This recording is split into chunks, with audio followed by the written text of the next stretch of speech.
السلام علیکم ورحمۃ اللہ وبرکاتہ۔ آج 14ویں پارے کے ثلاثہ سے 15ویں پارے کے آخر تک مختصر خلاصہ پیش خدمت ہے۔ اس سے پہلے بتایا گیا تھا کہ جو لوگ اپنے آپ کو اللہ کے حوالے کر دیں ان کے لیے یہ کتاب صراط مستقیم کی طرف رہنمائی کرے گی اور رحمت اور بشارت ثابت ہوگی۔ اب یہاں فرمایا گیا کہ اس کی ہدایت اور رحمت اور بشارت کی بنیاد یہ ہے کہ اللہ حکم دیتا ہے عدل کا، احسان کا اور خرابت داروں کو دیتے رہنے کا، اور روکتا ہے بے حیائی سے، نافرمانی اور سرکشی سے۔ تمام نیکیوں اور برائیوں کی جڑ انہی میں ہے۔ عدل یہ ہے کہ جس کا جو حق بنتا ہے ہم بغیر کسی کمی بیشی کے اس کو ادا کریں، خواہ حقدار کمزور ہو یا طاقتور، اور خواہ ہم اس سے راضی ہوں یا ناراض، اس کا حق کسی حال میں نہ روکیں۔ احسان عدل سے زیادہ بڑی چیز ہے، یعنی یہ کہ ہم فیاضانہ اور کریمانہ سلوک کریں، پھر رشتہ داروں پر عدل اور احسان کے علاوہ مزید اپنا مال خرچ کریں۔ اسی طرح بدکاری، بے حیائی کے کاموں سے اور ہر اس کام سے جو ایک شریفانہ معاشرے میں اچھا نہیں سمجھا جاتا ہمیں بچنا چاہیے، اور اپنی طاقت اور عصا سے کوئی ناجائز فائدہ نہیں اٹھانا چاہیے۔ جو شخص بھی نیک عمل کرے گا، مرد ہو یا عورت، بشرطے کہ وہ مومن ہو، ہم اسے دنیا میں پاکیزہ زندگی عطا کریں گے اور آخرت میں ان کے لیے بہترین اعمال کے مطابق بخشیں گے۔ جب بھی قرآن پڑھنے کا ارادہ ہو تو اعوذ باللہ من الشیطان الرجیم پڑھ لیا کرو، یعنی شیطان مردود سے اللہ کی پناہ مانگ لیا کرو۔ اس آیت کی روح سے تلاوت قرآن پاک کے لیے اعوذ باللہ پڑھنا ضروری ہے، حتیٰ کہ درمیان میں دنیاوی گفتگو ہو تو دوبارہ شروع کرنے کے لیے تعوذ پڑھنا ضروری ہے، کیونکہ قرآن کتاب اللہ ہے اور شیطان کبھی نہ چاہے گا کہ بندہ راہ راست پر رہے۔ اللہ نے اعوذ پڑھنے کا حکم دے کر شیطان کی شر سے محفوظ فرمایا۔ شیطان کا تسلط ان لوگوں پر نہیں ہوتا جو ایمان لاتے ہیں اور اللہ پر بھروسہ کرتے ہیں۔ شیطان کا زور ان لوگوں پر ہوتا ہے جو اسے سرپرست بناتے ہیں اور اس کے بہکانے سے شرک کرتے ہیں۔ بتایا گیا کہ جو شخص ایمان لانے کے بعد کفر پر مجبور کیا گیا ہو اور اس کا دل ایمان پر مطمئن ہو تو جان بچانے کے لیے کفر کا کلمہ کہہ سکتا ہے، مگر جس نے دل کی رضامندی سے کفر کو قبول کر لیا اس پر اللہ کا غضب ہے اور بڑا بھاری عذاب ہے۔ مطلب یہ ہے کہ مومن کے لیے یہ رخصت ہے کہ اگر وہ کفار کے نرغے میں ہو اور اس سے کفر کا مطالبہ کیا جائے تو وہ کلمہ کفر کہہ سکتا ہے، بشرطے کہ ایمان پر اس کا دل مطمئن ہو۔ البتہ عزیمت یہ ہے کہ تکہ بوٹی کر دی جائے یا آگ میں جھونک دیا جائے، مگر کلمہ کفر زبان پر لانا گوارا نہ کرے۔ صحابہ کرام کی مثالیں موجود ہیں۔ خباب بن ارت رضی اللہ تعالیٰ عنہ کو انگاروں پر لٹایا گیا، بلال حبشی رضی اللہ تعالیٰ عنہ کو زرہ پہنا کر دھوپ میں کھڑا کیا گیا، حبیب بن زید رضی اللہ تعالیٰ عنہ کے جسم کا ایک ایک عضو کاٹا گیا، عمار بن یاسر رضی اللہ تعالیٰ عنہ کی آنکھوں کے سامنے والدین کو سخت عذاب دے کر شہید کیا گیا، مگر ان حضرات نے کلمہ کفر کہنا گوارا نہ کیا۔ پھر حضرت عمار رضی اللہ تعالیٰ عنہ کو ناقابل برداشت اذیت دی گئی، آخر کار انہوں نے جان بچانے کے لیے وہ سب کچھ کہہ دیا جو کفار کہلوانا چاہتے تھے۔ وہ روتے ہوئے حضور صلی اللہ علیہ وسلم کی خدمت میں آئے اور کیفیت بتائی۔ آپ نے پوچھا اپنے دل کا کیا حال پاتے ہو؟ انہوں نے عرض کیا ایمان پر پوری طرح مطمئن پاتا ہوں۔ اس پر آپ صلی اللہ علیہ وسلم نے فرمایا اگر وہ پھر اس طرح کا ظلم کریں تو تم پھر یہی باتیں کہہ دینا۔ دو گروہوں کا ذکر کیا، ایک وہ جنہوں نے آخرت کے مقابلے میں دنیا کی زندگی اور اس کے عیش و آرام کو ترجیح دی، ان کے بارے میں اللہ کا فیصلہ ہے کہ وہ انہیں سیدھا راستہ نہیں دکھائے گا اور ان کے دلوں پر، کانوں پر اور آنکھوں پر مہر لگا دے گا، لازماً یہ آخرت میں انتہائی نقصان میں رہیں گے۔ دوسرا گروہ ان لوگوں کا ہے جو ایمان لانے کی وجہ سے ستائے گئے تو انہوں نے گھر بار چھوڑ دیے، ہجرت کی، راہ خدا میں سختیاں جھیلیں اور صبر سے کام لیا۔ ان کے لیے یقیناً تمہارا رب غفور و رحیم ہے۔ لوگوں کو دین کی طرف بلانے کے لیے ہدایت دی کہ اپنے رب کے راستے کی طرف حکمت اور اچھی نصیحت کے ساتھ دعوت دو، اور بحث کرنا پڑے تو اس طرح بحث کرو جو پسندیدہ ہے۔ بے شک تمہارا رب خوب جانتا ہے کہ کون اس کی راہ سے بھٹکا ہوا ہے اور کون اس کی ہدایت پر ہے۔ اگر تم کسی سے بدلہ لو تو اتنا ہی لو جتنا تمہارے ساتھ کیا گیا ہے، اور اگر تم صبر کر لو تو یہ چیز تو صبر کرنے والوں کے لیے بہت ہی بہتر ہے، اور تمہیں صبر نہیں حاصل ہو سکتا مگر اللہ ہی کے تعلق سے، اور تم ان مخالفین کی حرکتوں سے غمزدہ نہ ہو اور نہ ان کی چالوں سے پریشان ہو۔ یقیناً اللہ ان کے ساتھ ہے جنہوں نے تقوی اختیار کیا اور احسان کے ساتھ کام کیا۔ اب یہاں سے پارہ نمبر 15 شروع ہوتا ہے اور سورہ بنی اسرائیل ہے۔ اس میں انہیں ان کی اپنی تاریخ کی روشنی میں بتایا گیا کہ اگر تم اس غرور میں مبتلا ہو کہ اللہ کے چہیتے اور محبوب ہو تو یہ خود فریبی ہے۔ تمہاری اپنی تاریخ گواہ ہے کہ جب تم نے خدا سے بغاوت کی تو تم پر مار بھی پڑی۔ خدا کی رحمت کے مستحق تم اس وقت ہوئے جب تم نے اصلاح کی راہ اختیار کی۔ ساتھ ہی معراج کے واقعے کو بتا کر مشرکین اور بنی اسرائیل دونوں پر یہ واضح کیا کہ اب مسجد حرام اور مسجد اقصی دونوں امانت تم خائنوں سے چھین کر نبی صلی اللہ علیہ وسلم کے حوالے کرنے کا فیصلہ ہو چکا ہے۔ جس کو سرخرو ہونا ہو وہ اپنی روش بدل کر اس کی ہدایت کے مطابق کر لے، ورنہ اپنی ضد اور سرکشی کے نتائج بھگتنے کے لیے تیار ہو جائے۔ اسی ضمن میں اخلاق اور تمدن کے دو بڑے بڑے اصول بیان کیے جن پر زندگی کے نظام کو قائم کرنے کے لیے محمد صلی اللہ علیہ وسلم کو یہ آخری کتاب دی گئی۔ یہ گویا اسلام کا منشور ہے جسے مدینہ میں اسلامی ریاست قائم کرنے سے 1 سال پہلے سب کے سامنے پیش کر دیا گیا، کفار مکہ کے سامنے بھی اور اہل کتاب کے سامنے بھی، اور اب تمام انسانوں کے لیے قیامت تک یہی منشور کافی ہے۔ فرمایا ہر انسان کا شگون ہم نے اس کے گلے میں ڈال دیا ہے، قیامت کے دن ہم اس کا نامہ اعمال نکالیں گے اور کہیں گے کہ لے پڑھ اپنا نامہ اعمال، آج اپنا حساب لینے کے لیے تو خود ہی کافی ہے۔ جو سیدھی راہ پر ہوگا اس کا فائدہ اسی کو ہوگا، جو گمراہ ہوگا اس کا وبال اسی پر ہوگا، کوئی کسی کا بوجھ نہ اٹھائے گا۔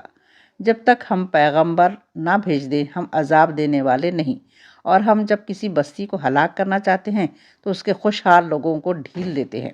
اور اس میں نافرمانیاں کرنے لگتے ہیں، تب عذاب کا فیصلہ اس بستی پر چسپاں ہو جاتا ہے اور ہم اسے برباد کر کے رکھ دیتے ہیں۔ نوح علیہ السلام کے بعد کتنی ہی نسلوں کو ہم نے برباد کیا۔ تیرا رب اپنے بندوں کے گناہوں سے پوری طرح باخبر ہے اور سب کچھ دیکھ رہا ہے۔ جو دنیا چاہتا ہے ان میں سے ہم جس کو چاہتے ہیں جتنا چاہتے ہیں دے دیتے ہیں، پھر اس کی قسمت میں جہنم لکھ دیتے ہیں جس میں وہ ملامت زدہ داخل ہوگا، اور جو آخرت کا خواہش مند ہو اس کے لیے ویسی کوشش کرے جیسی کوشش کرنا چاہیے، اور وہ مومن ہو تو ایسوں کی کوششیں ہمارے نزدیک قابل قدر ہوں گی۔ ان کو بھی اور ان کو بھی دونوں کو ہم دنیا دے رہے ہیں، یہ تیرے رب کا عطیہ ہے، کوئی اسے روکنے والا نہیں۔ مگر دیکھ لو دنیا ہی میں ہم نے ایک گروہ کو دوسرے پر کیسی فضیلت دے رکھی ہے، اور آخرت میں اس کے درجے اور بھی زیادہ ہوں گے اور فضیلت بھی بڑھ چڑھ کر ہوگی۔ اللہ کے ساتھ کسی اور کو معبود نہ بناؤ ورنہ ملامت زدہ بے یار و مددگار بن کر بیٹھ جاؤ گے۔ فرمایا گیا تمہارے رب نے فیصلہ کر دیا ہے کہ اب پہلا یہ کہ عبادت صرف اللہ کی کرو، دوسرا یہ کہ والدین کے ساتھ نیک سلوک کرو، تیسرا یہ کہ رشتہ داروں، مسکینوں اور مسافروں کا حق دو،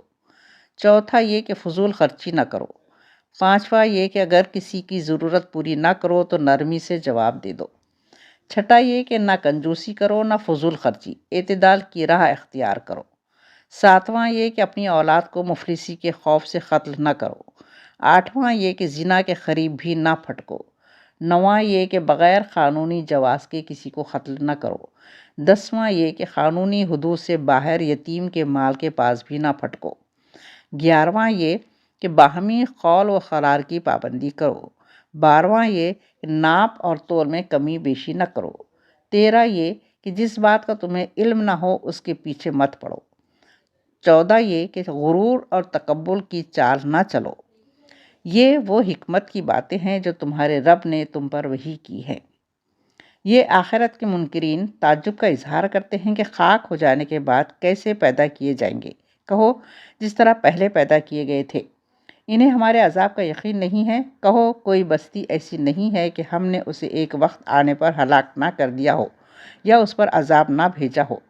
پھر شیطان کے ازلی دشمن ہونے کا ذکر کیا گیا تاکہ سمجھ میں آ سکے کہ کفر، نافرمانی اور ناشکری کی روش شیطان کی روش ہے،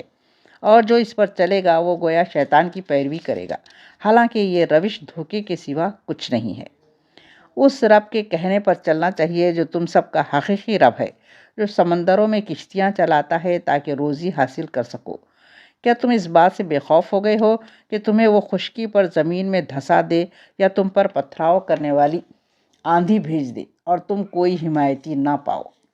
سیدھے راستے پر ثابت قدمی کے لیے نماز کے اہتمام کی تاکید کی گئی اور فرمایا نماز قائم کرو زوال آفتاب سے لے کر رات کے اندھیرے تک، اور فجر کے قرآن کا التزام کرو،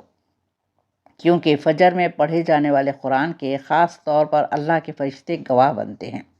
اور رات کو تہجد پڑھو، یہ تمہارے لیے نفل ہے تاکہ تمہارا اللہ تمہیں مقام محمود پر فائز کر دے، اور دعا کرو کہ پروردگار تو مجھے جہاں بھی لے چل سچائی کے ساتھ لے جا، اور جہاں سے بھی نکال سچائی کے ساتھ نکال، اور اپنی طرف سے ایک اقتدار کو میرا مددگار بنا، اور اعلان کر دو کہ حق آ گیا اور باطل مٹ گیا، باطل تو ہے ہی مٹنے کے لیے۔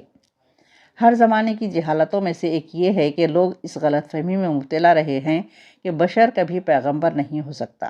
اسی لیے جب کوئی رسول آیا تو انہوں نے یہ دیکھ کر کہ یہ تو کھاتا پیتا ہے، بیوی بچے رکھتا ہے، گوشت پوش کا بنا ہوا ہے، فیصلہ کر دیا کہ یہ پیغمبر نہیں ہے کیونکہ بشر ہے۔ اور جب وہ گزر گیا تو ایک مدت کے بعد اس کے ماننے والوں میں ایسے لوگ پیدا ہوئے جو کہنے لگے وہ بشر نہیں تھا کیونکہ وہ پیغمبر تھا۔ چنانچہ کسی نے اس کو اللہ کا بیٹا کہا اور کسی نے اس کو اللہ بنا لیا، کسی نے کہا اللہ اس میں حلول کر گیا ہے۔ غرض بشریت اور پیغمبری کا ان جاہلوں کے نزدیک جمع ہونا ایک معمہ بنا رہا، حالانکہ بات بالکل کھلی ہے کہ اگر زمین پر فرشتے چل پھر رہے ہوتے تو ضرور ہم آسمان سے کسی فرشتے ہی کو پیغمبر بنا کر بھیجتے۔ جب بشر زمین میں بستے ہیں تو ان کی رہنمائی کے لیے بشر ہی کو رسول بنایا ہے۔ سورہ کو ختم کرتے ہوئے فرمایا اے نبی صلی اللہ علیہ وسلم ان سے کہو اللہ کہہ کر پکارو یا رحمان کہہ کر، جس نام سے بھی پکارو اس کے لیے سب اچھے ہی نام ہیں، اور کہو تعریف ہے اس اللہ کے لیے جس نے کسی کو نہ بیٹا بنایا اور نہ کوئی بادشاہی میں اس کا شریک ہے، اور نہ ہی وہ عاجز ہے کہ کوئی اس کا سہارا بنے، اور اس کی بڑائی بیان کرو، کمال درجے کی بڑائی۔ اس کے بعد سورہ کہف ہے۔ یہودیوں کی طرح عیسائیوں نے بھی قریش کو اکسایا کہ ان سے ذرا اصحاب کہف یعنی غار والوں کا حال پوچھو۔ اللہ نے حضرت محمد صلی اللہ علیہ وسلم کو ان کے حالات سے آگاہ فرمایا کہ چند نوجوان جو اللہ کی توحید پر ایمان لائے تھے اپنے مشرک معاشرے کے مظالم سے تنگ آ کر بستی سے نکل کھڑے ہوئے اور پہاڑ کے غار میں پناہ گزین ہو گئے۔ اللہ نے ان پر طویل نیند طاری کر دی، اور غار کے منہ پر ان کا کتا بھی نیند میں اسی طرح بیٹھا رہا کہ دیکھنے والے اسے زندہ سمجھ کر پاس بھی نہ پھٹک سکے۔ برسوں کے بعد جب مشرک اور جابر حکومت بدل گئی تو اللہ نے انہیں نیند سے بیدار کیا اور باہر کے حالات سے واقف کرانے کے بعد پھر ان پر موت طاری کر دی۔ اس واقعے کے آئینے میں اللہ نے نبی صلی اللہ علیہ وسلم اور آپ کے صحابہ کو دکھا دیا کہ تم اس وقت دعوت کے جس مرحلے میں ہو یہ مرحلہ اصحاب کہف کو بھی پیش آیا تھا۔ اگر تم صبر کے ساتھ اسی راستے پر چلتے رہے تو اللہ تمہارے لیے بھی اسی طرح راستہ نکالے گا جس طرح ان کے لیے نکالا تھا۔ اللہ اپنی راہ میں چلنے والوں کو کبھی ضائع نہیں کرتا۔ نبی کریم صلی اللہ علیہ وسلم کو اس موقع پر توجہ دلائی کہ ان دنیا کے لالچی لوگوں کے مقابلے میں اپنے غریب اور نادار ساتھیوں کی طرف زیادہ توجہ دیجیے، جو اگرچہ دنیا کی دولت سے محروم ہیں مگر ایمان کی دولت سے مالا مال ہیں، دن رات اللہ کی یاد میں اور اس دین کی دعوت میں سرگرم ہیں۔ جو لوگ اسی دنیا کی کامیابی کو اصل کامیابی سمجھتے ہیں انہیں کھیتی کے لہلہانے اور آخر میں سوکھ کر بھوسا بن جانے کی مثال کے ذریعے سمجھایا کہ یہ دنیا اور اس کی بہاریں چند دن کی ہیں،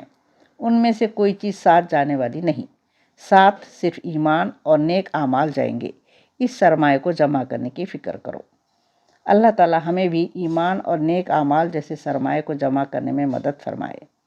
اللہ ہم سب کو قرآن پڑھنے، اس کو سمجھنے اور اس پر عمل کرنے کی توفیق عطا فرمائے۔ آمین یا رب العالمین۔